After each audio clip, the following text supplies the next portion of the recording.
Ladies and gentlemen, we are back in the podcast room. I'm coming fresh off a cruise. That was out of control. But no, Lawn Chair Sports is back. Big week in sports, okay? We got Bam Adebayo setting absolute records in the NBA. Modern era, of course. We have Kobe haters hating that. We have the WBC and DeRosa just completely messing up for Team USA. This is a blunder we have never seen. And then we have the Ravens just deciding that they're going to toy the system and then just have buyer's regret. So we're going to talk some Max Crosby. But first, I need to get into the life of a cruiser, man. Yeah. I mean, I think that's what it's all about. I think I was on an MSC cruise, and I was in the Yacht Club, which is the VIP of the absolute trash of America, which is a cruise. And I must say that my expectations were so low going in that I was pleasantly surprised. I mean, great food, great drinks, absolutely dominated in the casino, won $7,000. Felt like by day 3, every single person on the ship knew me. If you guys know, after about 5 drinks, I started doing the Donald Trump impression, and Donald was alive and well on the ship. Every single person I met loved it. I think I had 100 friends, and that's great when you're drunk at night, but when you're waking up on the same ship the next morning after talking to 100 people, it's tough because I'm seeing them in the buffet line, I'm seeing them by the pool, and everyone's like, oh, yo, Trent, what's going on, man? What's going on? It's like, guys, it's 7 in the morning now. I actually don't like you and don't want to talk to you, so actually you're giving me more anxiety by talking to me, so I'd appreciate it if you left me alone. So that part of it was tough. Glad it was just a 3-day cruise because one more day I was going to shoot my brains out because I knew everyone. And I just want to say this one story. So shout out this guy I met on the cruise, right? So at the bar, I'm feeling myself a little steamy because it's free drinks all day, which is crazy. And it's a little older, maybe in his late 40s, and talking to his buddy. And then he tells me he's got stage 4 cancer. Ooh. Now, I like to make jokes and everything, so I go, hey, at least you don't have stage 5, man. And apparently there's only 4 stages of cancer. Oof. I did not know this. Good news is he actually thought that was hilarious. And so he was like, you know what, man? Most people get all awkward when I tell them that, so I appreciate you being funny about it. I was like, yeah, man, wait, there actually is only 4 stages? He's like, yeah. I'm like, oh, then you're actually fucked. You should really enjoy this cruise. We did. We had a good time. So MSC Yacht Club, good experience. Went with my dad. That was a blast. So dad, shout out, a good yacht trip. But all right, let's get into it. Bam Adebayo, 83 points for the Miami Heat. This was an all-time game, literally an all-time game. For all the people in our era, because we weren't alive during Wilt Chamberlain's 100-point game, but for all the people alive, Kobe getting 81, well, that was it. No one ever thought that was going to get beat. LeBron's never really come close. Anthony Edwards, Anthony Davis, anyone has come this close. So just initial thoughts, what are you thinking? I think what's so mind-blowing about it, it's not necessarily that someone broke Kobe's 81. It's that it's Bam Adebayo. I mean, this guy's a great player, don't get me wrong, but you kind of thought if someone was going to break it, it would be some absolutely electric score. I'm thinking Steph Curry, some of these guys who shoots a ton of threes. I mean, possibly LeBron. If we're looking at current stars, Victor Wembanyama. Right. I mean, that's a guy who you feel like could have a 80-something point game. Bam Adebayo, I mean, I don't think anyone saw it coming. I'm just going to say, from my perspective, when I heard the news, I thought I was in a fever dream or something. I was watching the Celtics play the Spurs on NBC. Hell of a game. It's in the fourth quarter. They're going back and forth. NBC does a live cut, and they're saying, we're going to cut into the Miami Heat versus Wizards game. Now, normally, Wizards games on a Tuesday night are not that meaningful. And on the broadcast, it says, Bam Adebayo, 81 points. He's tied Kobe Bryant for the second most all-time in the game. I thought I was having a stroke. I couldn't believe it. It also was said fairly casually on the broadcast. Bam has 81. He's going to try to break. I'm like, what? Bam Adebayo? This was awesome, though. This was absolutely awesome. A lot of people very upset today. I think it's a cool thing that should be celebrated. See, I'm taking the zag on that. I think this is the culmination of everything that's wrong with the NBA. Bam Adebayo has no business scoring 50 points a game, let alone 83. This guy is a bum. He's not an offensive player. He's never been this good. This was a result of a few things. Number one, my God, he only scored 43 points, and he had about 51 free throw attempts. So he shot 43 free. He was 36 of 43 from the line. Yeah, he's shooting 43 attempts at the line. You want to talk about a boring product to watch? It's Bam Adebayo getting fouled and him having to shoot free throws. This is an abomination of the game of basketball. It's not how it's meant to be played. Also, the next line is the Wizards are just obviously tanking for a good draft pick. Their bench looked like they were actually encouraging making some fouls on Bam Adebayo just to get him on the line to beat the record. The Wizards are so pathetic that they want to be in the record book so bad that they're willing to be in it for a bad reason. And I just think the NBA is broken right now. They're obviously tanking the Wizards. Bam Adebayo, he's barely the face of the Miami Heat, let alone the face of the NBA. This is a joke. I hate the NBA right now. Yeah, it was crazy down the stretch. I mean, it was really hard to watch. It's like the game was out of hand. The Heat, they were fouling because they wanted to get extra possessions to get Bam another shot to score. But the Wizards, they were fouling other players on the Heat. They wanted to put other Miami Heat players on the free throw line so Bam didn't get the ball at that possession. The Heat players, in turn, were trying to miss the free throw so Bam could get the offense. So it was just kind of a complete slot fest. It's like it kind of undermines the spirit of the game when it should be about the team. It's all about one individual. I do think, though, for the crappy Wizards team, like seeing guys down the stretch, triple teaming Bam, trying to foul other guys, put them in line, like, yeah, you're not going to make history against us, man. It's like, you guys suck. You're a team that's tanking. It's like, I don't necessarily blame the players on the court, but it's like your organization is just punting away seasons, not taking any of this seriously. So you can kind of miss me of that, like, rah-rah, like, yeah, we're not going to let you do it against us, man. It's like, honestly, no one's going to be thinking about the 5 players on the court for the Wizards when they look back at this dominant performance years from now. Yeah, and I think with nowadays, with all the short-form video and everything and all the podcasts, this 83 wasn't as fun as Kobe's 81 because back in the day, you'd turn on SportsCenter in the morning and you'd get all the highlights of the day. And I would say 95% of people who watch sports would watch SportsCenter to kind of get a recap of what's going on. Now everything's on Twitter, it's on Facebook, Instagram, Apple News, however you consume your media, right? And I feel like everyone had different experiences of how they found this out, where back when Kobe was doing it, it was like a national thing. It barely even got talked about today, I feel like. It did not get enough shine. I mean, at the end of the day, as much as I hate Bam Adebayo doing this, this is probably one of the biggest NBA stories in the last decade. So I'm shocked it hasn't gotten as much coverage as it needs. Yeah, normally there's not a ton that can happen during the regular season, especially an individual accomplishment that can really get me going. Like, I'm like, oh, wow, this is memorable. I feel like the reaction to it today throughout the NBA world, it's kind of sad. It's like people are acting like this is some terrible thing. Like, I don't know, people are acting like, their pet died almost. I think it's really just goes to show you these Kobe Bryant fans are absolutely obsessive, maybe rightfully so, but it's like they lost someone important in their life by, Kobe's 81 being passed up. I'm like, what's wrong with Bam Adebayo? Like, by all accounts, seems like he's like a well-liked, non-problematic, I would say star. He's a fringe star. He's a very good player. I mean, even commentators on TV are saying,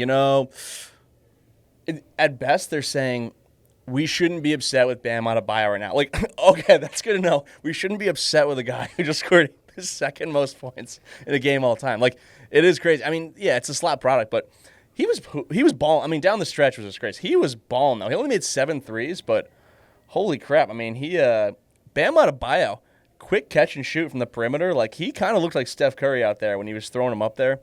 And do we know if this guy was on? Is he on a contract this year? Do we know that? I believe he's under contract for a bit. I think what happened was the perfect storm of the Heat. They had a lot of their other guys out, like no Tyler Hero. I don't even know who the hell else they're rocking with these days. Khalil Ware never gets to play because Eric Spoelstra hates him.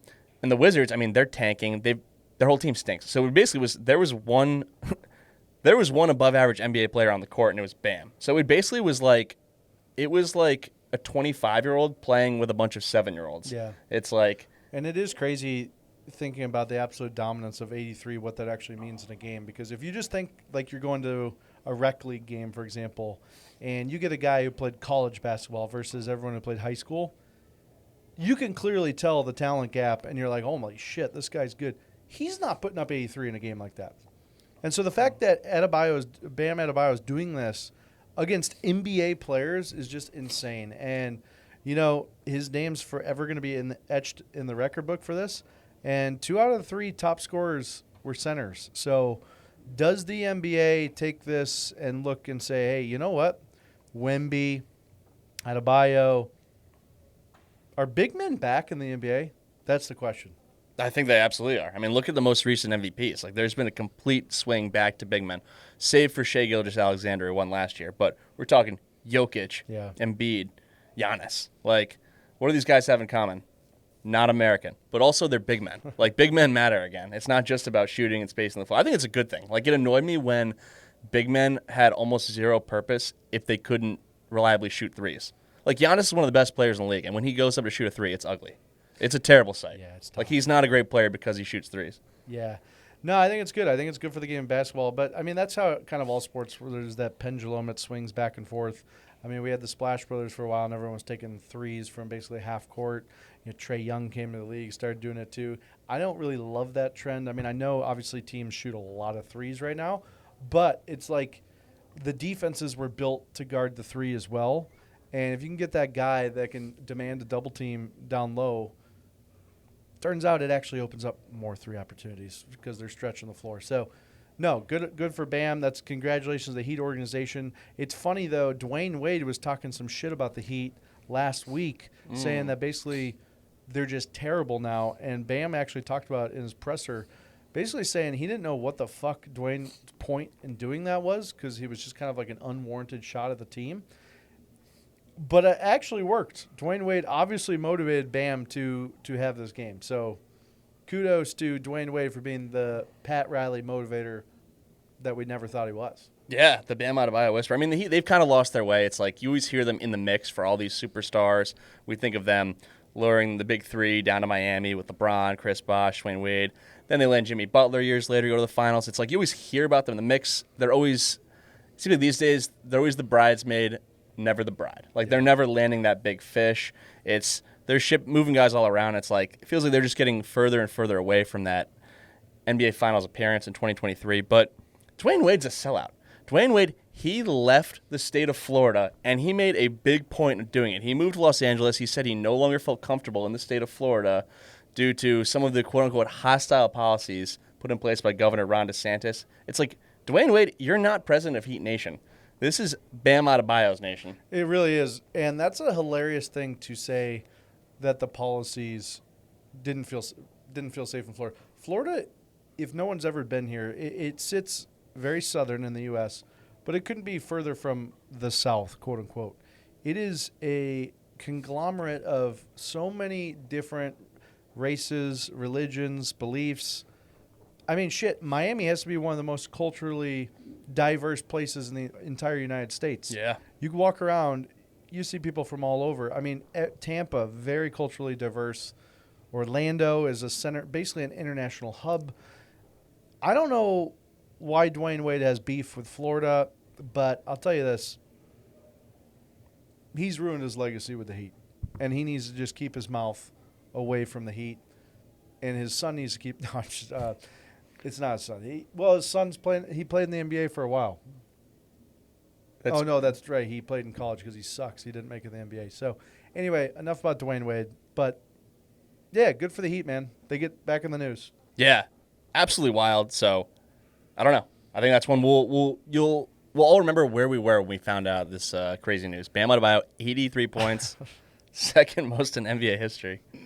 It sounds like a joke. Like, people who I texted it to, everyone's reaction was, what the fuck? No, seriously. It's like... No one could have predicted that. Yeah. They're like, are you pulling my leg? I'm like, nah, if I were making something, I would make up something like... If he scored over 50, I'd be in shock, to be honest. I agree. It was crazy. That's crazy. We had 62 before the end of the third quarter. That's crazy. Like, that's a crazy game right there. Wow. But, yeah. So, congratulations, Bam Adebayo, etches his name in history. We got to talk some World Baseball Classic. This has been a phenomenal event. We talked about it a little bit when it was right before it got kicked off. Yeah. And I don't know how much of the World Baseball Classic you've taken in. I've watched a good amount of Team USA. I'm thoroughly impressed with this event. I think the amount of star power in it, not just on Team USA, but throughout the rosters, is pretty encouraging. It's like, if one of the powerhouse teams wins again, Japan, Dominican Republic, even the U.S., years from now, it's not going to be all that memorable. But it's just filling that itch for baseball in March. It's like the All-Star game at this point in baseball is a complete joke. It's super gimmicky. This is feels like a better version of the All-Star game. Like, guys actually care. And you have some loaded rosters. Like, the Dominican Republic roster might be as good of a team as I've ever seen. Like, it's Dominican Republic, Japan, U.S. It's like Dodgers. They're in that tier. It's been a phenomenal watch.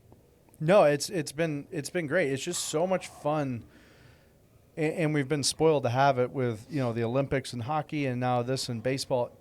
We're spoiled to have the players actually care about winning, and it's not just about the money. It's such a refreshing thing to watch. That's why a lot of people like college football. Well, I guess pre-college football, NIL, but it's because there's just seems to be a different passion these guys are playing with when they're playing for their country instead of just themselves. And you're seeing that play out in the World Baseball Classic. But I'm such a fan of it. I love the setup.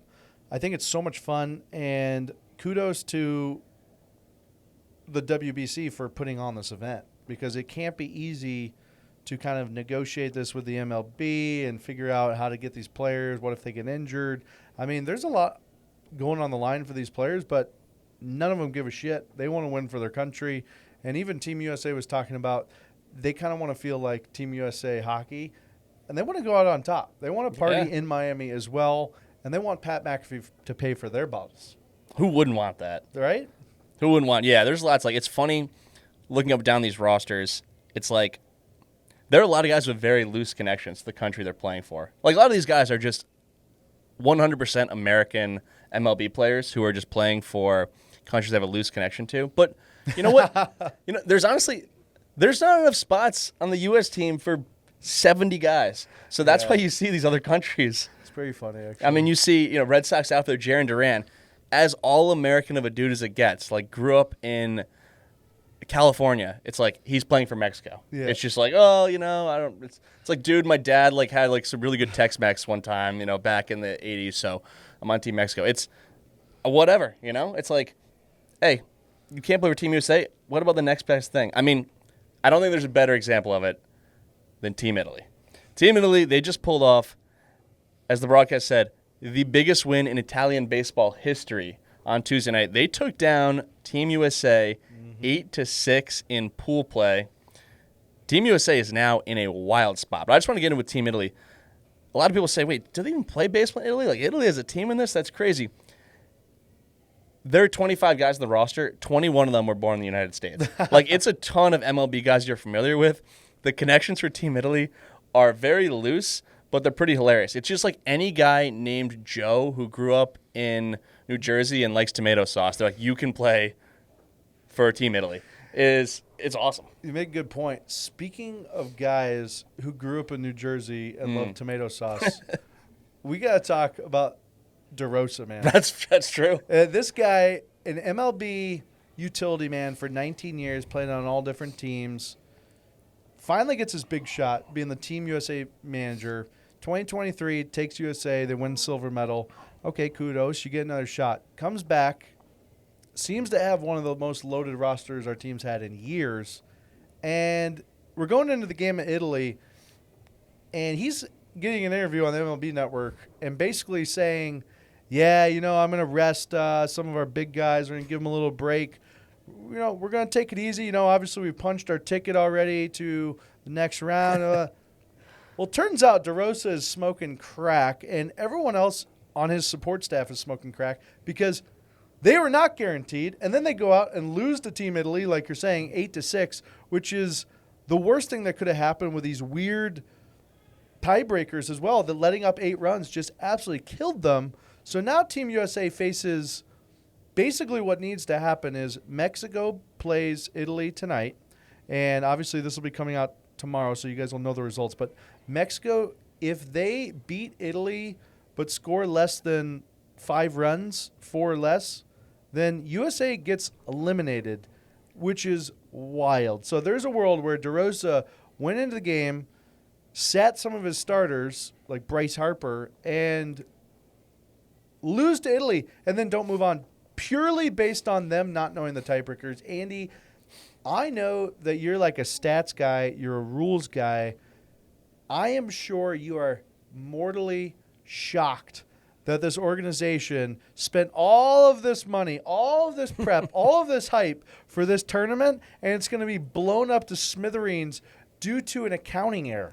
Yeah, it's pretty hilarious. It's like I kept looking at the standings for this thing. When USA started 3-0, I was thinking, like, wait, are they on the next round? No, it seemed because Italy hasn't lost yet, Mexico hasn't lost, so there's still a world where they haven't moved on. It's kind of tricky. It's like they don't make it fully clear, but you would think the people right in the middle of it would be on top of it. And Mark DeRosa, after the game, he admitted, yeah, I misspoke there. But he did kind of double down in another interview before the game where he mentioned that after USA's win over Mexico the previous night, the guys, they really enjoyed it. They had some fun in the clubhouse.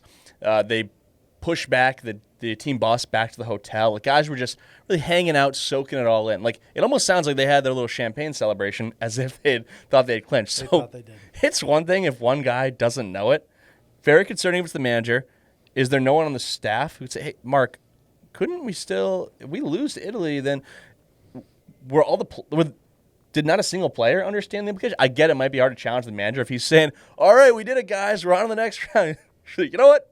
Great. He must know. It is just, absolutely. I feel like Mark DeRosa seems like a really nice guy, but I honestly feel like he got the job for being he's a nice, fun guy who's on MLB Network. Seems like everyone gets along with him. He's, happy guy, excited to talk baseball, but it's not a good look. I can't imagine he'll get another shot to manage in this thing.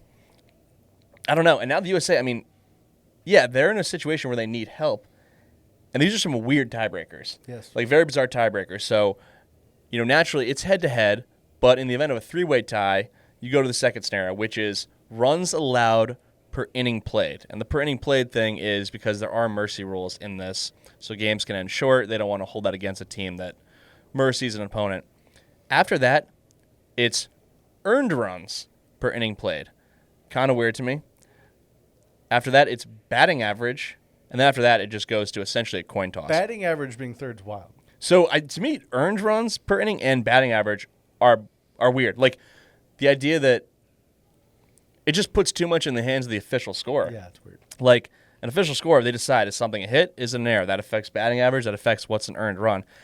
If anything, I like how batting average, like we're putting some importance on it, but that shouldn't decide the outcome of anything. Like I get run differential in this. Sure, yeah. That makes sense. But earned run? Like, oh, well, the thing is, yeah, you got that run, but it was because the pitcher spiked the ball in the dirt, and threw the ball in the outfield. It's like, so? It's what? The other? Yeah. What? That's weird.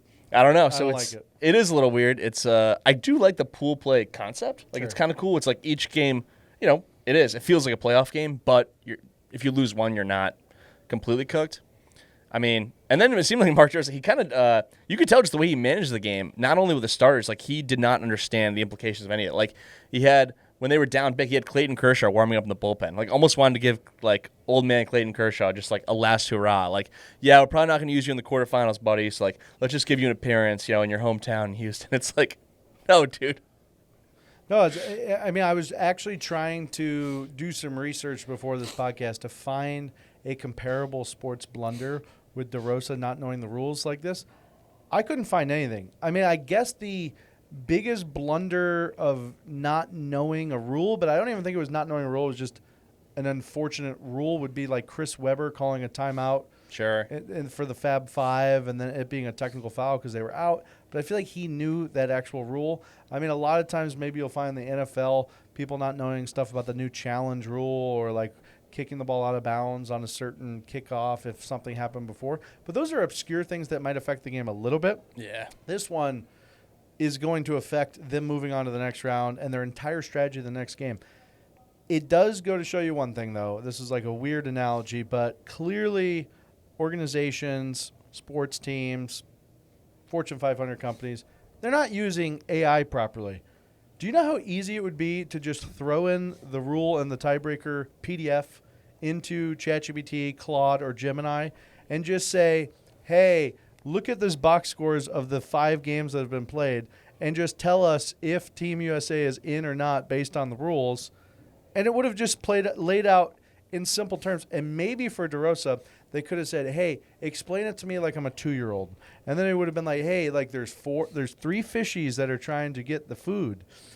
And right now, even though you're closer to the food, that doesn't mean the other 2 fish can't swim a little faster later. So DeRosa really just cemented himself as the biggest moron manager of all time. I think that's just what it comes down to. No, it sucks. I mean, he's a nice guy, but Mark DeRosa, he is our knucklehead of the week for his mismanagement. He's the knucklehead of the month. He might be the knucklehead of this whole year. He's the knucklehead of the quarter at least. Oh yeah, I mean, he's the knucklehead of the World Baseball Classic. Yeah, if we ran a company, we would give him a plaque that said he wins the knucklehead of the quarter. Yeah, he really did. It almost seems like in his mind he thought, all right, worst case we're 3-1 pool play. You need to be top 2 out of a 5-team pool. Figured, yeah, that's got to be good enough for top 2. The problem is everyone was beaten up on Great Britain and Brazil. So until Mexico and Italy played each other, neither of them had lost either. So it is just, I don't know. I kept looking at the MLB the World Baseball Classic standings because I like when they'll give you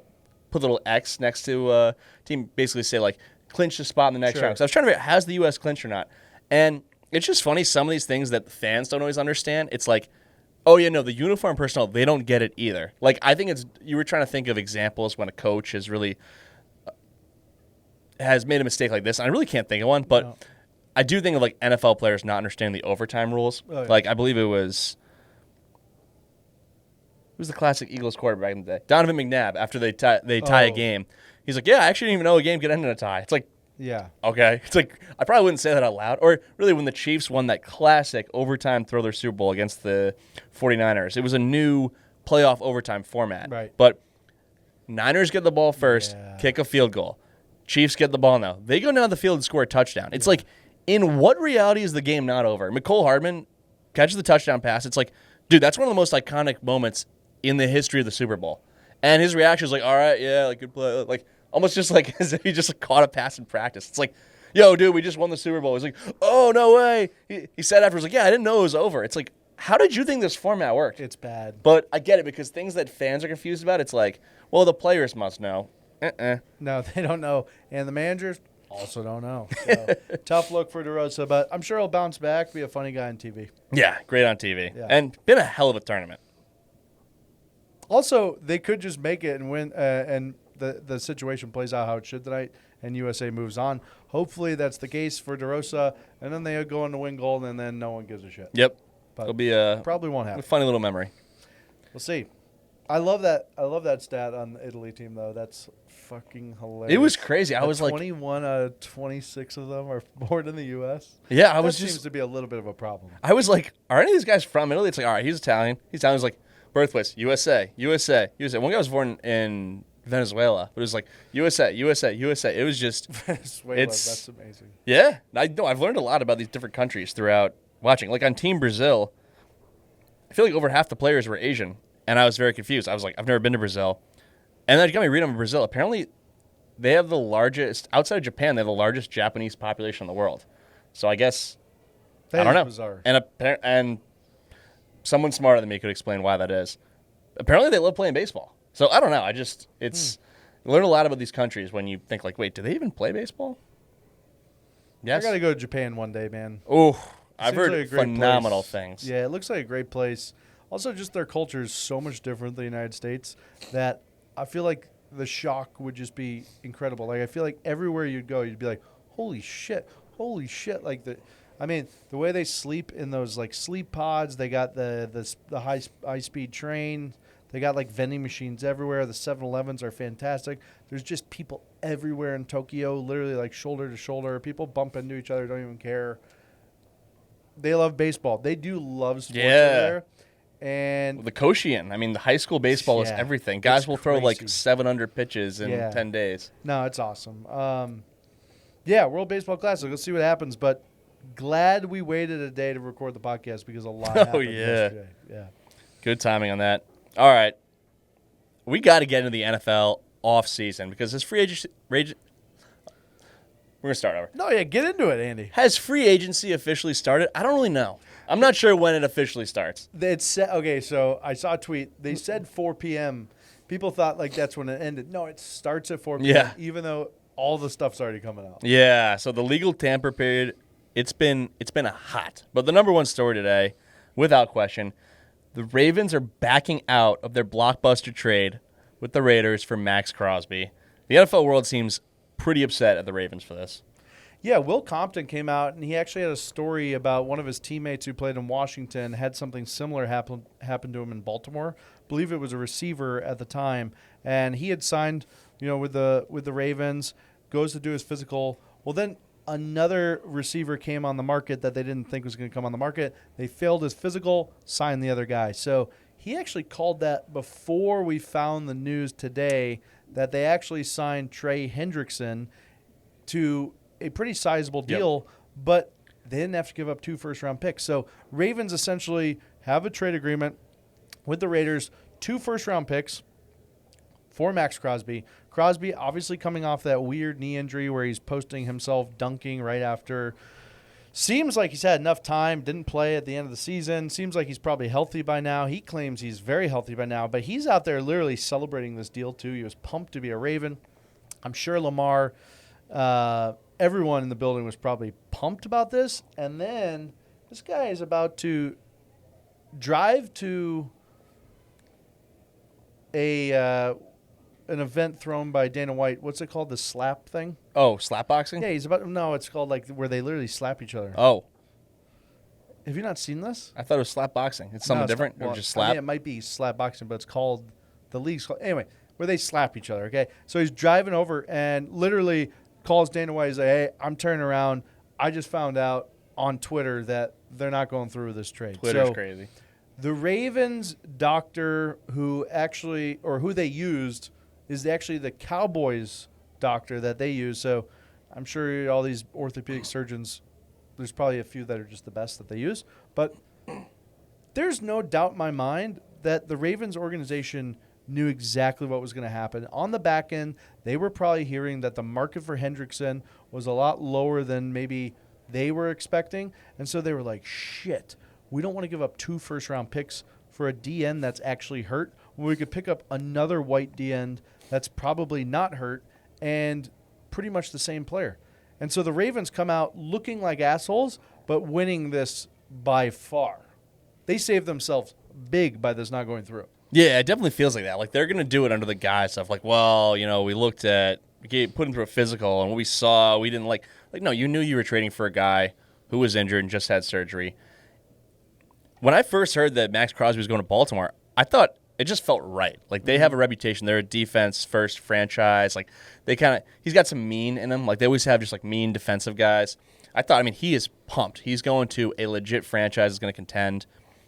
But people said it was uncharacteristic for the Ravens because in their franchise's existence, they've never traded a first-round pick for a player. Right. And they were just shipped off 2 for Max Crosby. Now, he's that much of a stud where it felt like, all right, price almost worth it, but that's the thing when you're trading a lot of draft capital for guys who are already being paid a lot of money. It's just like, yeah, would I rather have Max Crosby or Trey Hendrickson?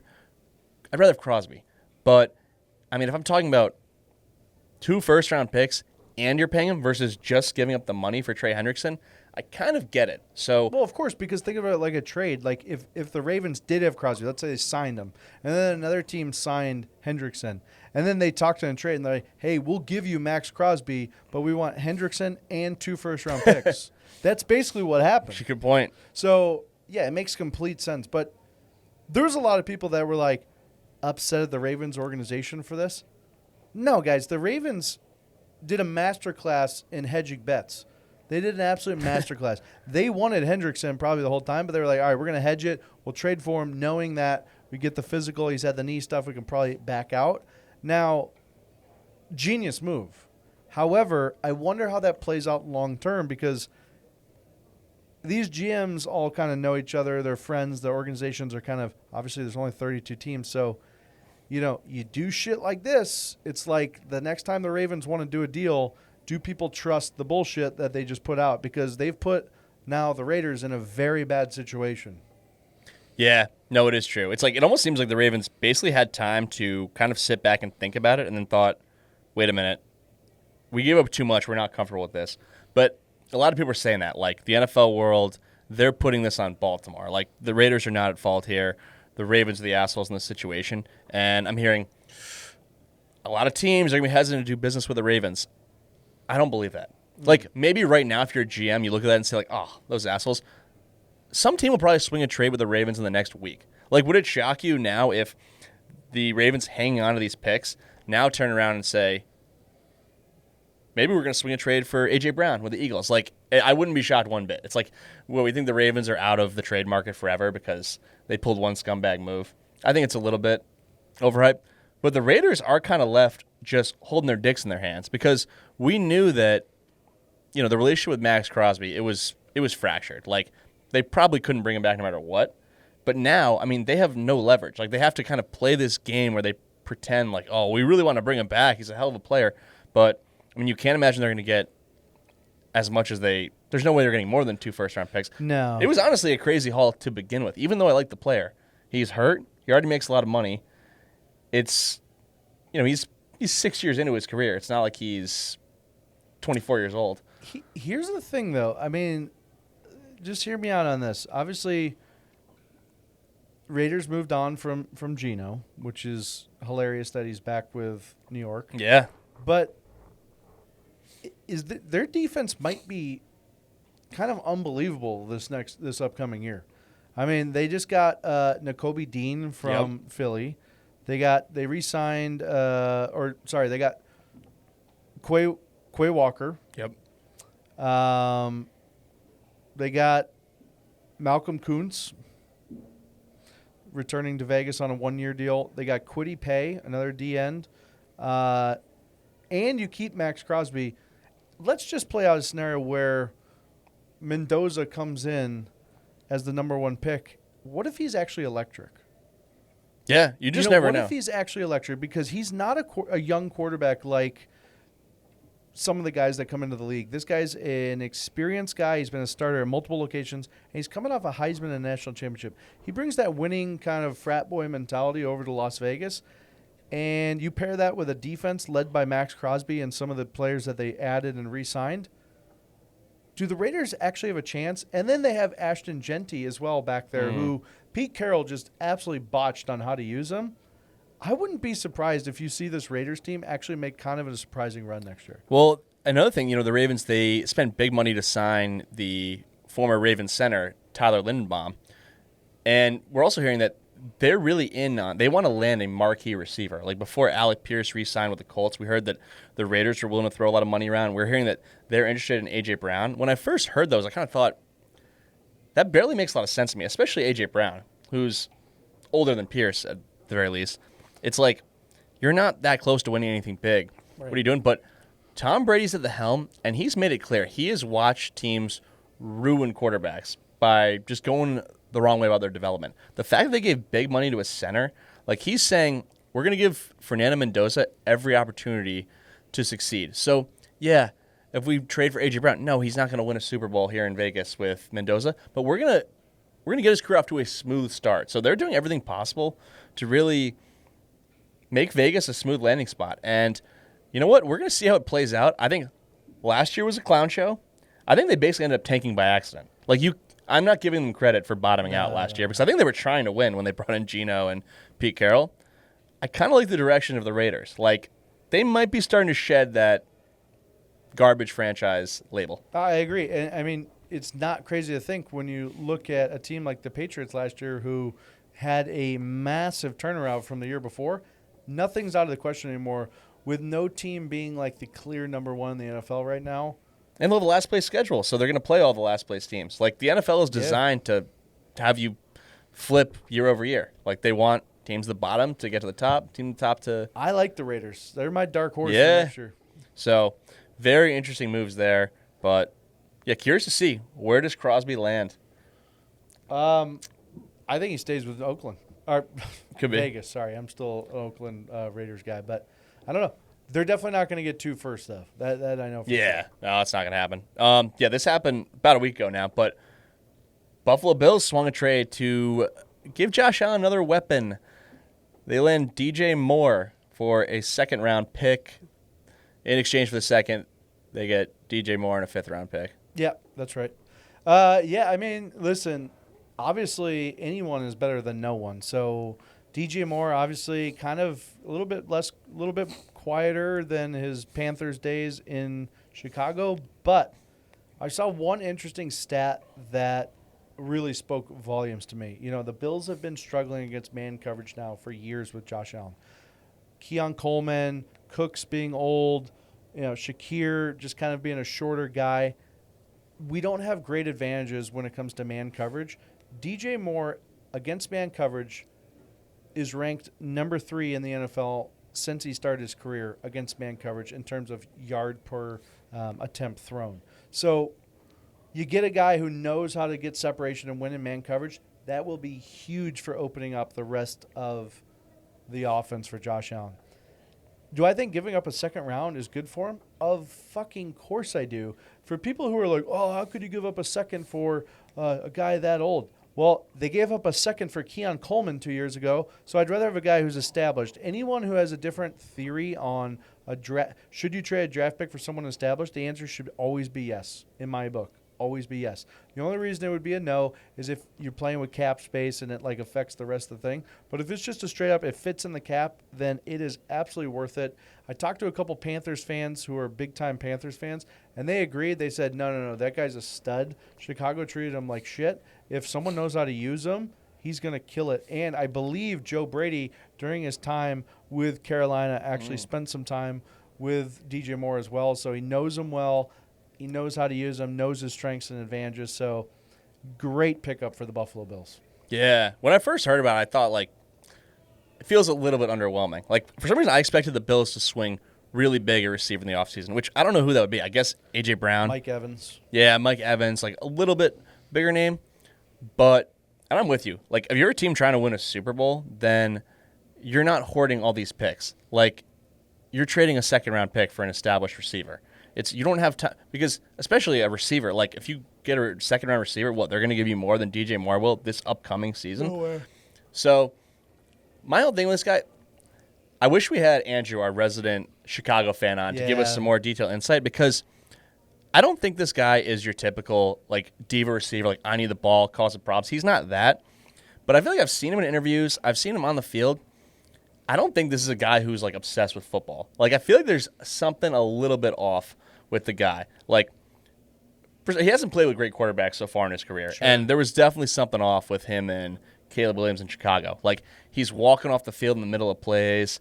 The season-ending interception, their loss to the Rams, like both the quarterback and receiver kind of like pointing fingers at each other, saying like, "Oh, he ran the wrong route." No, he threw this. It is, the Bears lost that heartbreak of a game 2 seasons ago to Washington on a Hail Mary. Yeah. DJ Moore is just laughing on the sidelines. Like I've just seen him in interviews. Like, he seems like someone who just happened to be really good at football and then realized, oh, I guess I have to do it for a living, versus a football lover. It doesn't make him a bad guy. But maybe playing in Buffalo with Josh Allen will change it, because he hasn't been in great situations. Like sometimes you get dropped into a situation and you're like, oh, all right, it's go time. So I just think there is a chance halfway through the season you look up and say, I can't stand this guy. Yeah, but I think, in people's careers, they have ebbs and flows of how much they like the sport, how much they like doing their job. And I think you're right. I think he was definitely in an ebb over in Chicago. He had a lot of bad moments where he seemed to really not like playing for Chicago.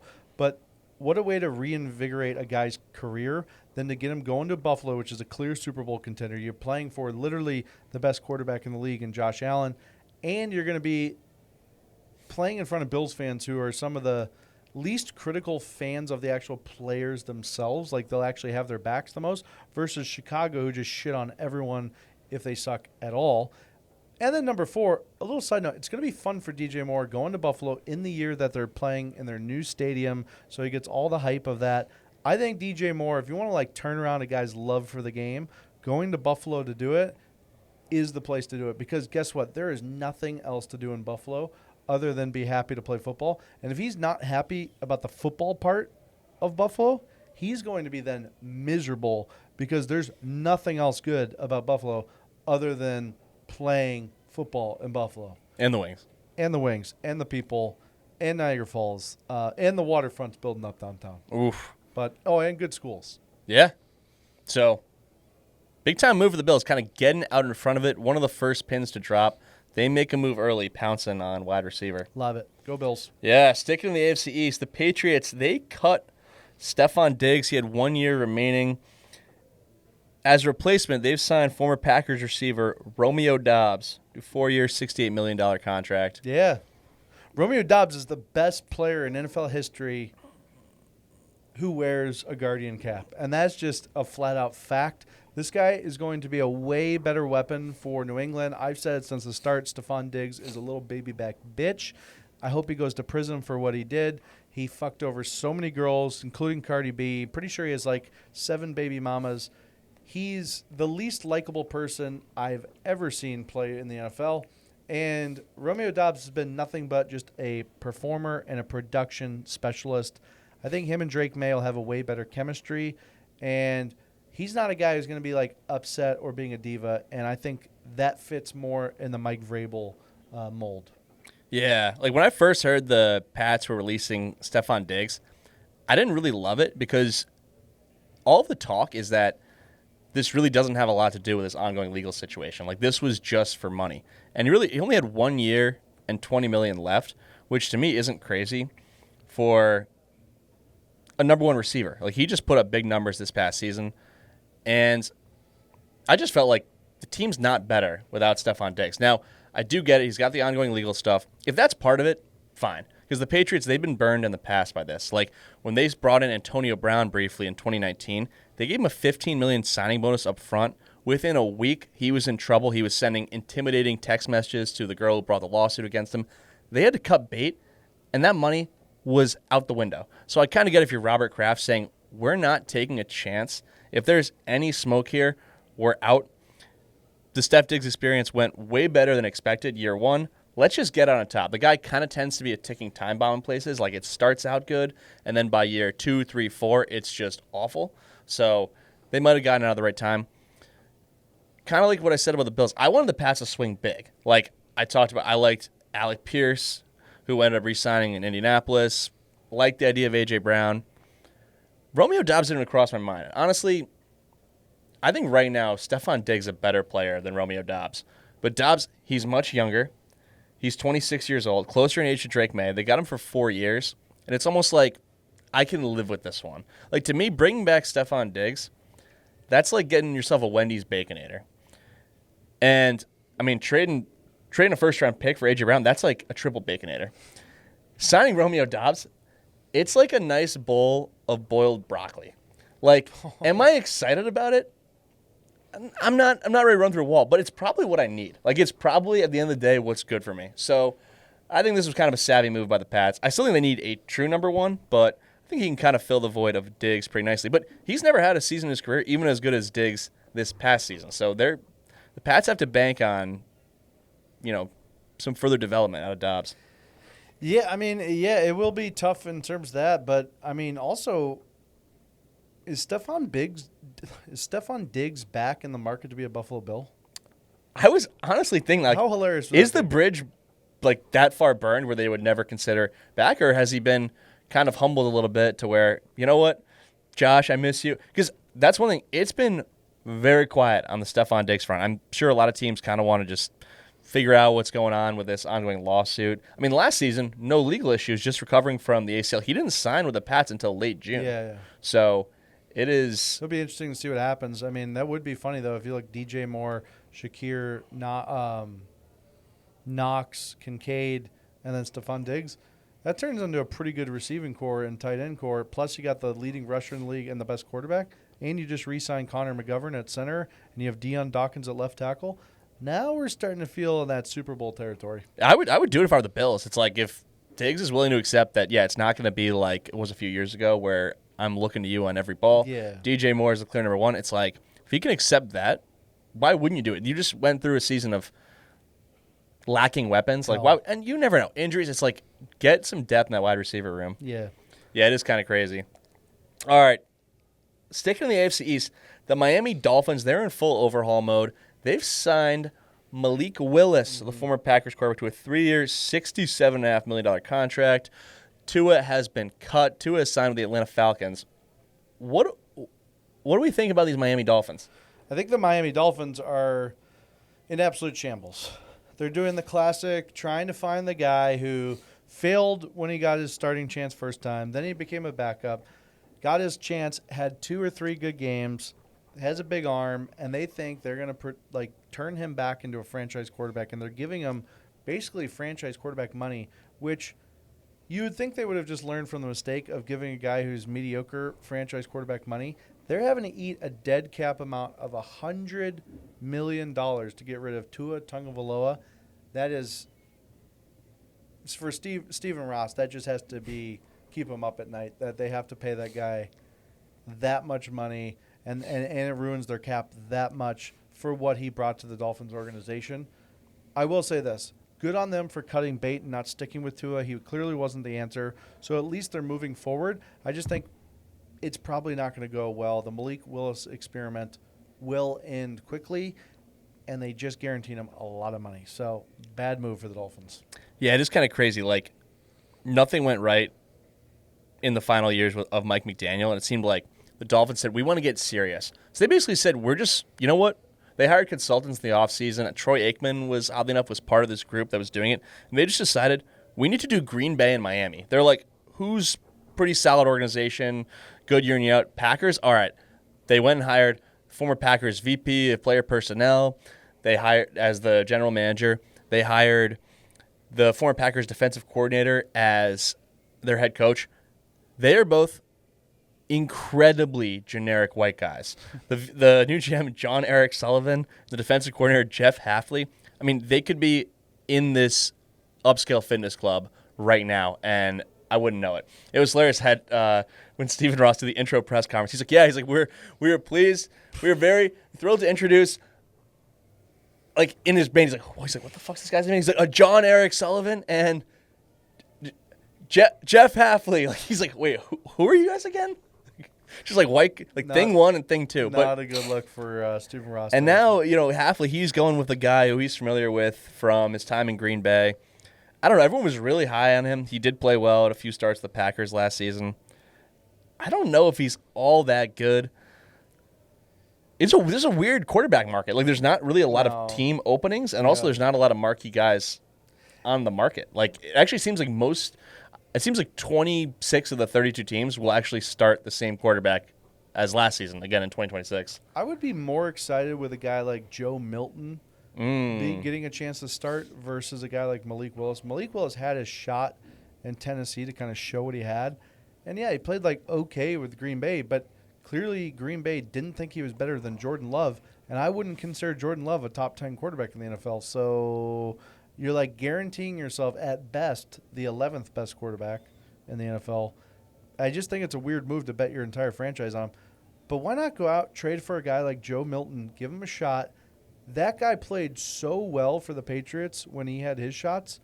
And I know, listen, I don't know if he's better than Drake May, maybe at commanding a whole team and being a leader and all that, but he's got a laser rocket arm, and he's 6'7", not an ounce of fat, and can probably run a 4.1. So he would have fit perfectly in Miami. But let's see what Malik Willis can do. I'm happy as a Bills fan, and you're probably happy as a Patriots fan, that the Dolphins are just in shambles. Yeah, I'm rooting for Malik Willis. We'll see. Bills also just got Chubb as well. They did. Chubb, so. No, Bills not messing around this offseason. Yeah. What do we think about Tua, though? Tua signing with the Falcons, minimum money. He's getting paid by the Dolphins. He doesn't even need any more money. Yeah, Atlanta's well, we really like injury-prone left-handed quarterbacks. Yeah. So why not get another one into a Tagovailoa? It's weird. It's like we've seen a lot of these guys have kind of not late career. They kind of resurgence. Yeah, they have a resurgence. Like, I don't know how long Penix is going to be out. The way they're talking about it almost seems like Tua will get a chance to start the season as the starter. Like, I thought, I don't know. It's a weird offseason. I would have thought that Tua could maybe get a more clear-cut starting opportunity. I'm not high on Tua, but I don't know. What do we think? Do we think we'll see a resurgence down the road from Tua? I don't know. I don't know if I see the same hunger as I did in a guy like Baker, a guy like Darnold. that research, even Geno Smith to some degree, right? They push through a lot. I don't know if Tua has the mental makeup in him. He seems like kind of a softer mental guy in terms of how he takes criticism, failure. He doesn't bounce back very well. It seems to snowball for him. And I'm not kidding when I say this as a guy who played quarterback and had a lot of concussions. Tua should not be playing football. So honestly, if that money is guaranteed from Miami or he got like some sort of big payout or anything, he should probably really consider just retiring and just moving on, man. Like, because you got to live the rest of your life after football. And I know when you're in it, you got all this money being thrown at you, and that's kind of your identity. It's hard to give up. But, dude, take the money and run. You were literally almost killed on the field more than once. So I feel bad for Tua. Him playing for Atlanta isn't going to be the place where he's going to resurge his career either. I mean, I know he's got a better supporting cast probably in Atlanta than Miami, but no, I don't think he's going to have a resurgence. Yeah, probably fair. I think Kevin Stefanski with Tua is a little bit intriguing. It's just like he's also an offensive guru like Mike McDaniel was, and he's player friendly too, but he's not as much of a clown show as McDaniel where just everyone's doing what they want. Yeah, it's tough for Tua. I wouldn't rule it out. Some of these guys we've seen kind of resurrect their career later on, but kind of surprised to see him land in Atlanta. It's like, yeah, not the sexiest move. All right, last item in the AFC East. You mentioned this earlier. The Jets have swung a big-time trade. Geno Smith is back in green. Jets fans on the internet, they're in shambles. They're just saying, it's as that 12-year-old in the video said, I hate this team. I hate this team. What do we think of this one? I mean, the Jets, you want to talk about an organization that just doesn't get it. It is the New York Jets.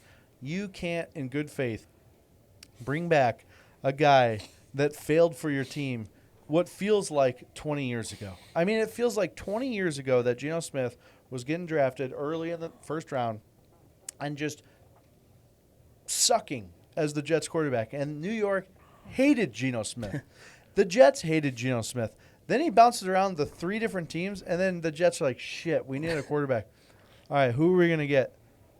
What about this guy over here? He played for the Raiders last year. Oh, what's his name? Geno Smith. Geno Smith. Sounds familiar. But, yeah, fuck it, let's sign him. Terrible idea. It's almost like the owner of the Jets, Woody, is just trolling these Jets fans because if I was a billionaire and wanted, like, if I hated my fans and wanted to troll them, I would sign a quarterback that already failed with us 10 years ago. Yeah, it is hilarious. Also, Geno Smith's career journey, it's like absolutely terrible. First time around with the Jets. Goes elsewhere, has success. Like, he shows flashes with the Seahawks, gets them to the playoffs a couple times. Then he has a terrible year in Vegas. It's like they waited for things to go full circle. They're like, no, we want Geno Smith back, but we want terrible Geno Smith back. So we need to wait until he is just a non-functional quarterback again. I'm going to defend the Jets on this one because the optics are terrible. Fans hate it. Geno Smith is barely going to play for the Jets. Like, they wanted to bring in basically a backup quarterback / a starter they can start the year with and bench easily. Like, the Jets are going to draft a quarterback up high, and as we've seen, rookie quarterbacks play all the time. It's not years ago where you sit for a year, you sit for 2 years, like you really have to earn it. It's like teams will put up the facade of, he's got to earn it in practice, but it's like, yeah, he's playing week 4 at latest. So honestly, I thought a guy like Tua might have been a good signing for the Jets. I think he has, at this point, a little more upside than Geno Smith, but I think Tua is kind of a bigger name and a little bit more of a starting caliber player. Like, they almost just needed to get someone cheap and super easy to bench. Yeah, like, it'll be a non-story when they put Geno Smith on the bench week 4. Geno Smith is the modern-day Ryan Fitzpatrick, essentially. You know, you're getting like a solid guy who can show some flashes, but he really just can't carry a franchise all out, and it's an easy guy to bench. So I get that theory. It's probably a good theory. But, again, optics do matter, and the optics are horrible for Jets fans on this. Yeah, I mean, Geno Smith, Aaron Glenn, Woody Johnson, like, it is. Can we get Hard Knocks back there again? I mean, it is just great. I still, well, and then they got that, oh my God, yeah. They got the clown show running the team, too. Oh, it's crazy. Well, you got Woody his son, telling his dad the Madden ratings. Yeah. He's like, no, don't. That's probably why they. Yeah, he's like, Geno Smith has a really good Madden rating. Wait, let me look at what his Madden. Yeah, dude, Yeah. he's actually like pretty good. We should do it. Oh my god. That's fucking hilarious. All right, elsewhere, Chiefs making moves. They trade Trent McDuffie to the Rams for some high picks. Turner signed a 4-year, $124 million extension with the Rams. So a couple of things here. The Rams just trade away all their picks. Like, they haven't made a first-round pick since, like, 2017. A lot of people would say, I mean, you're letting your franchise on fire. It seems like the Rams are pretty good year in, year out. Yeah, I like that strategy. I mean, I think we talked about it kind of before in terms of picks versus getting guys that are known.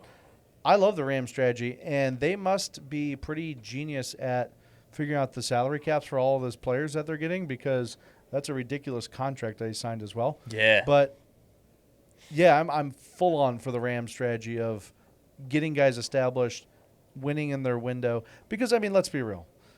In Los Angeles, it's next year or bust, and it's probably Matthew Stafford's last year. Sure. And once Matthew Stafford's gone, they're going to blow up the roster either way. Unless they go after, I guess, who knows, actually. I guess they are kind of set up. I don't know. I like the strategy.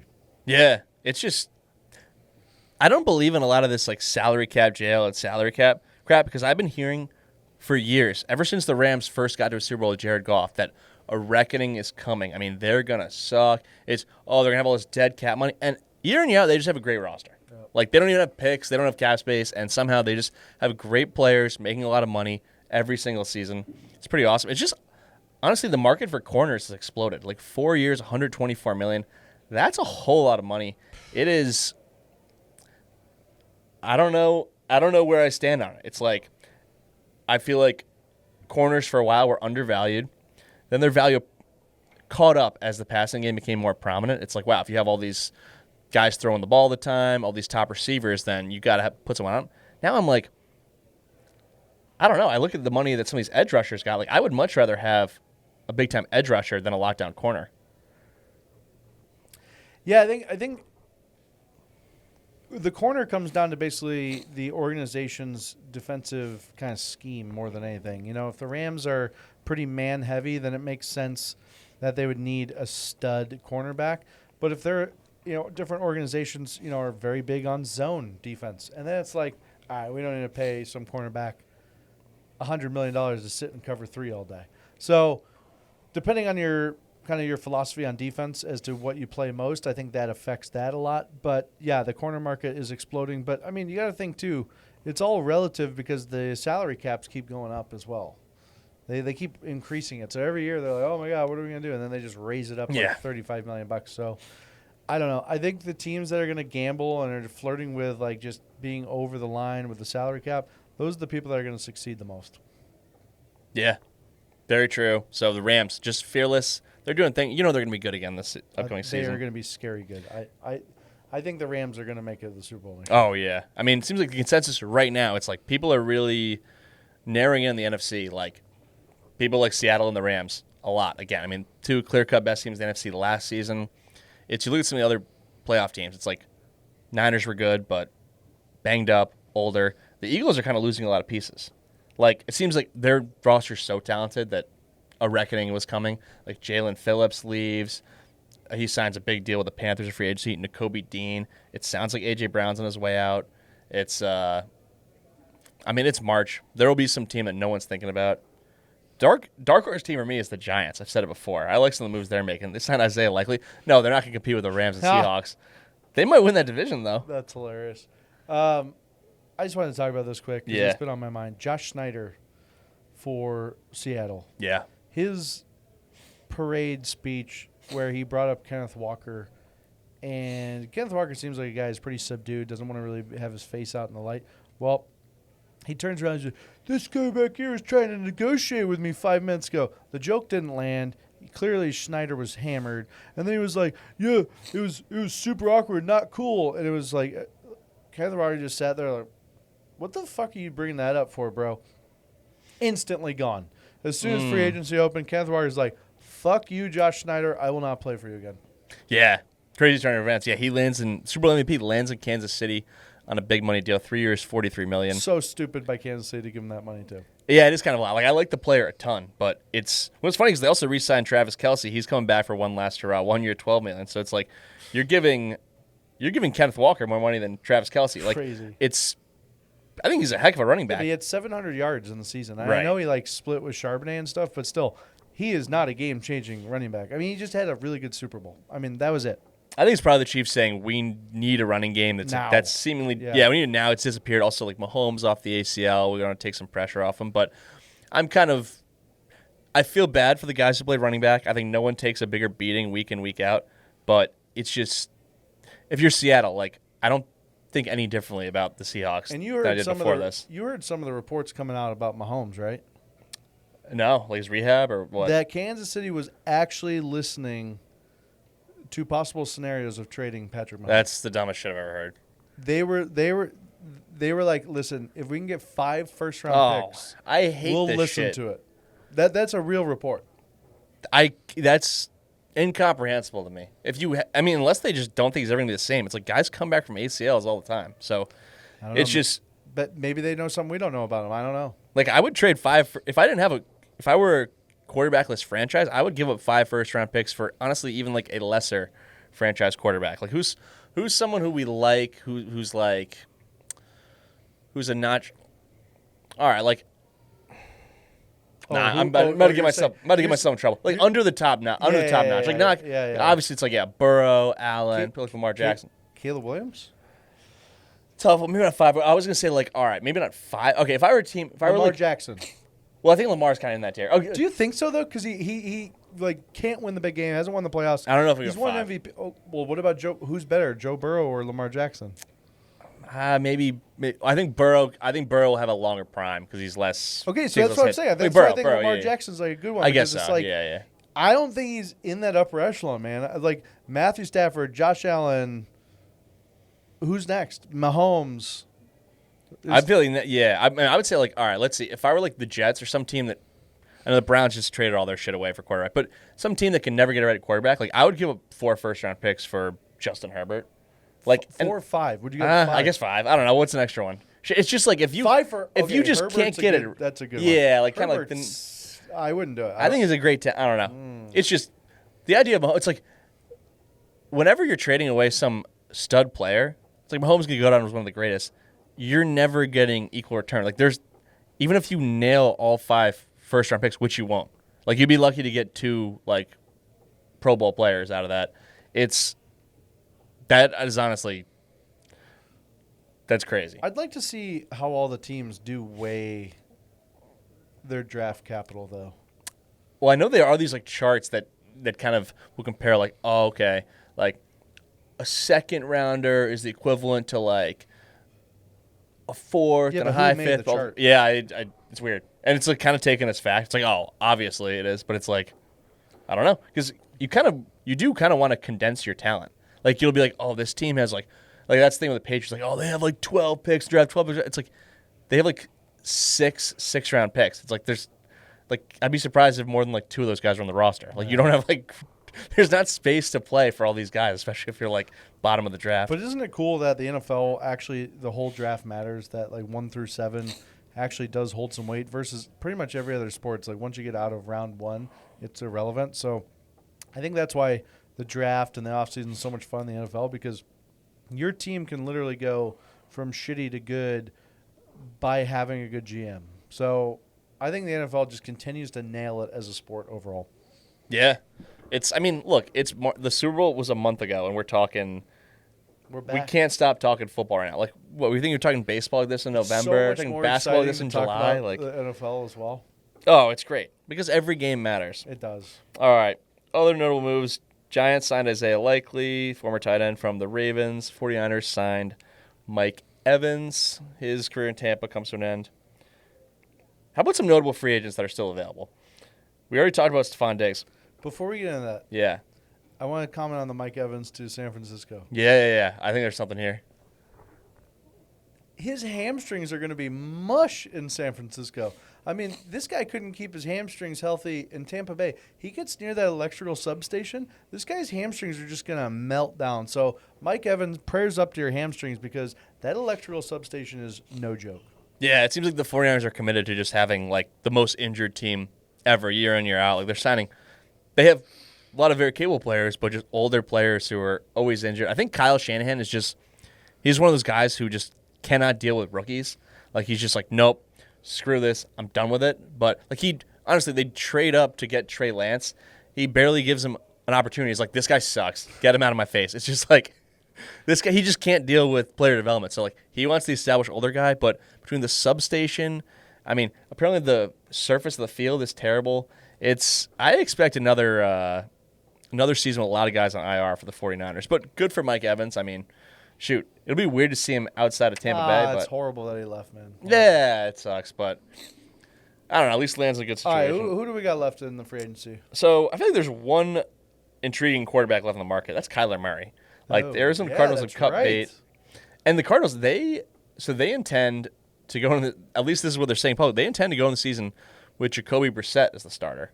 So it's like that's kind of a situation where I'm like, damn, Tua signing with the Falcons to presumably back up Penix when he returns. It's like, damn, would the Cardinals not have started you over Brissett? Or I don't know. It's like, do they plan to?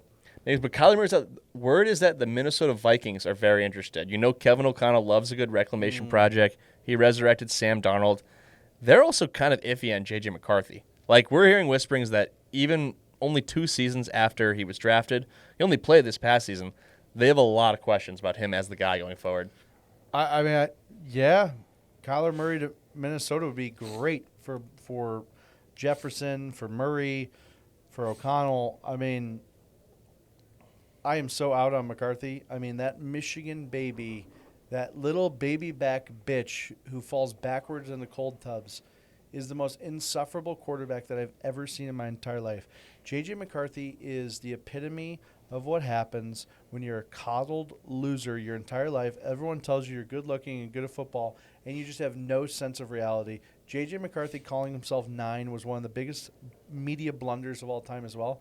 He cemented himself as the least likable guy in Minnesota ever, and I love when McCarthy and Jefferson sit courtside at games because all the teams or all the guys on the team will come up and dap up JJ, and then they leave JJ McCarthy hanging as like the white guy. Like, oh, yo, what's up, dog? What's up? Yeah. Oh, shit. Okay. Yeah. So like, you're a player? No JJ way. McCarthy, your career's done in Minnesota. Kyler Murray to Minnesota would be a great fit. Yeah, I think it makes a lot of sense. Like, Kyler Murray, he's kind of become a punchline in recent years. It's like, oh, he just wants to play video games. The Cardinals are irrelevant. He showed flashes early on in his career. Like, his first couple of seasons, at one point, the Cardinals were on track to get the 1 seed in, like, late November of one of their seasons. Like, they ended up fizzling down the stretch. But at one point, Kyler Murray looked like a really legit draft pick, and it was kind of looked like Cardinals had a guy. So I think there's something there. It's also, fuck you, Cardinals. You guys ruined Kyler Murray.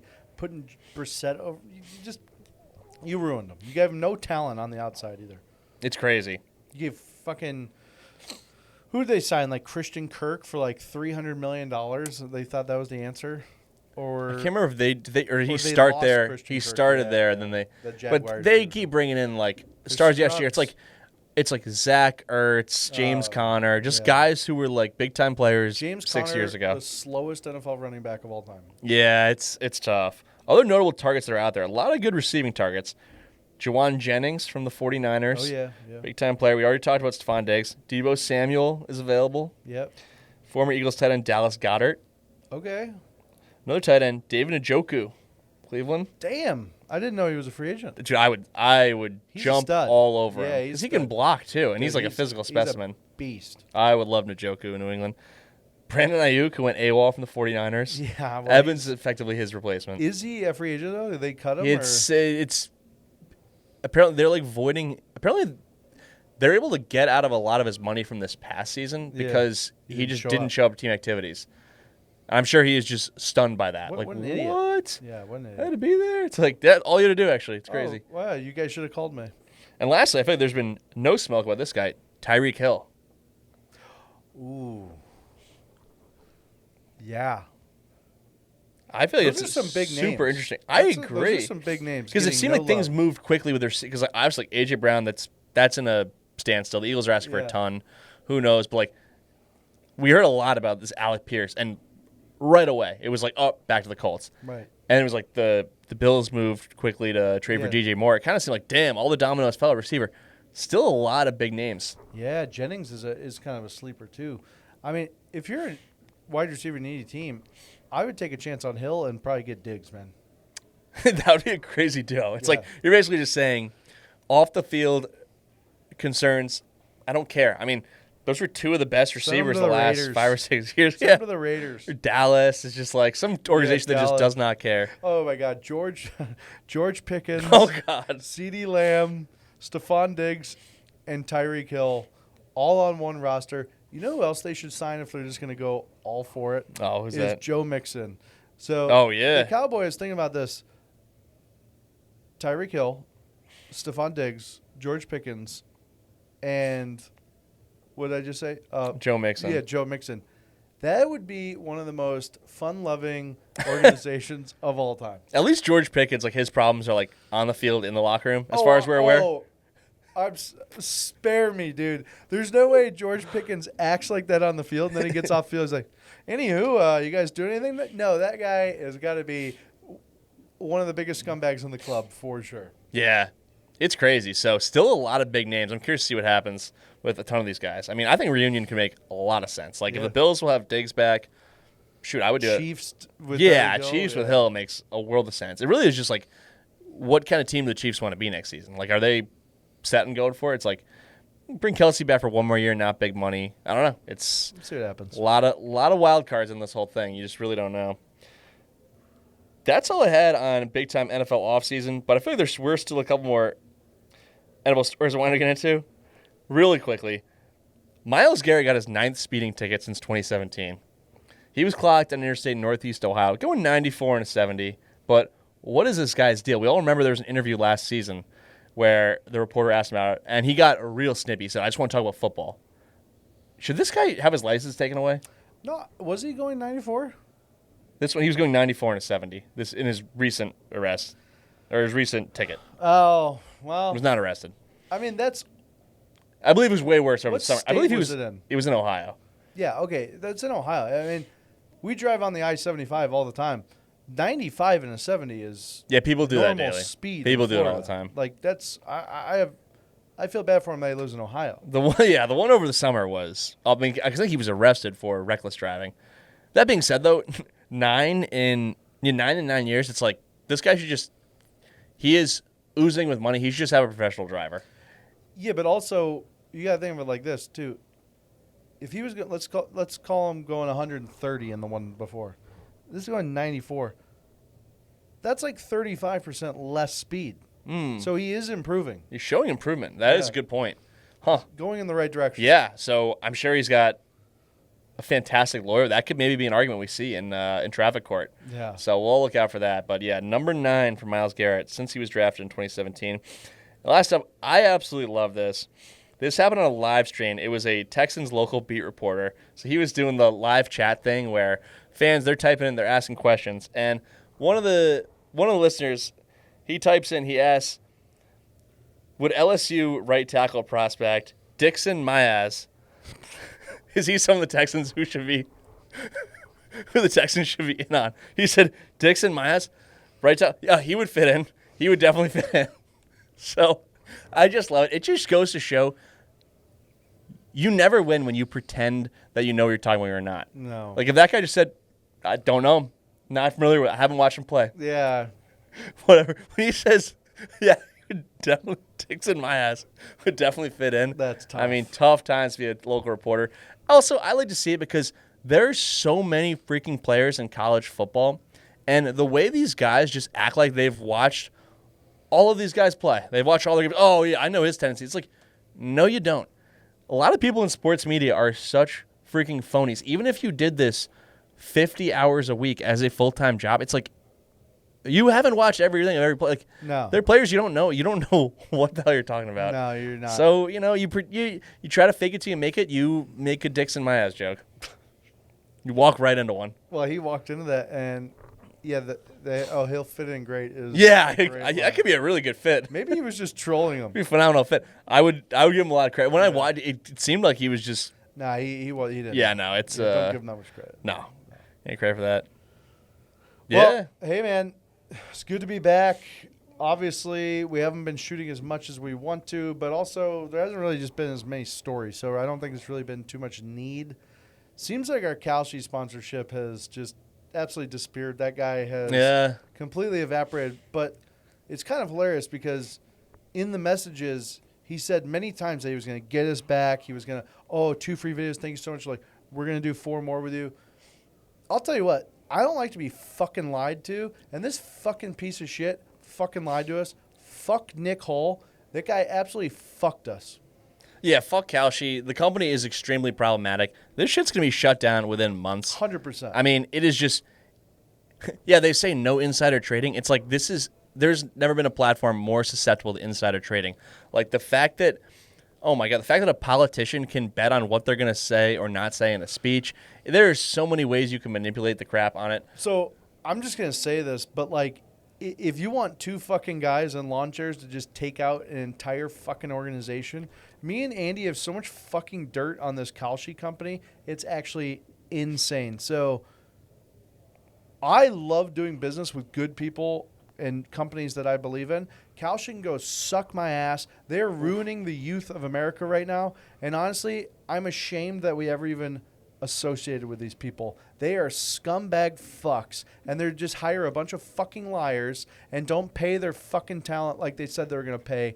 Fuck them. And honestly, the shit they pulled with the Iranian supreme leader, supposedly they had on there that, okay, will he be in power on March 30th? Yes or no? And then everyone's like, no. Gets fucking bombed, dies on like fucking March 1st, and then everyone's like, oh my God, I just won my bet. And they're like, oh, no, that doesn't count. We're actually going to give everyone their money back. It doesn't count if they're assassinated. We just meant like if he came out politically. Bull fucking shit. You guys change your fucking terms and conditions after people already lay money on the prediction thing. And, they skirted around the legal rules saying that this is a prediction market and it's an investment, not a bet. Bull fucking shit. How come you have all of your fucking people who work from you hiring these influencers saying, hey, talk about all the bets. Talk about all the bets. Talk about all the bets. Talk about all the bets. Hey, do you want to do this free $50,000 road to $50,000 because you lost $50,000 in your bet? Oh, you want to do Super Bowl bets? You guys are fucking filthy fucking liars.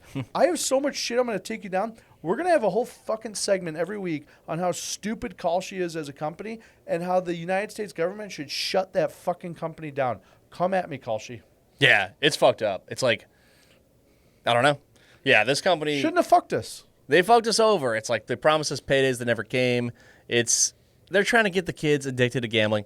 The entire thing is super fucked up. The good thing, though, is that they've never watched the long form of our podcast. They won't hear I don't this. think they even know that it exists. No. So let's say Nick Hull gets back to us, says he wants another series of videos, we can just hop right back on the Kalshi partnership train, and this will be a complete non-issue. I will say this, and you bring up a very good point, and this is going to be our social experiment for sure. That we are not going to clip this part of the podcast into a short form, but we're keeping it in the full fucking podcast. This will be on YouTube and Spotify, and what I want to happen here is we're going to fucking manipulate the fuck out of this Nick Hull kid. He is like a 21-year-old, seems to be drunk all the time, like alcoholic who does drugs in New York City. That's what he seems.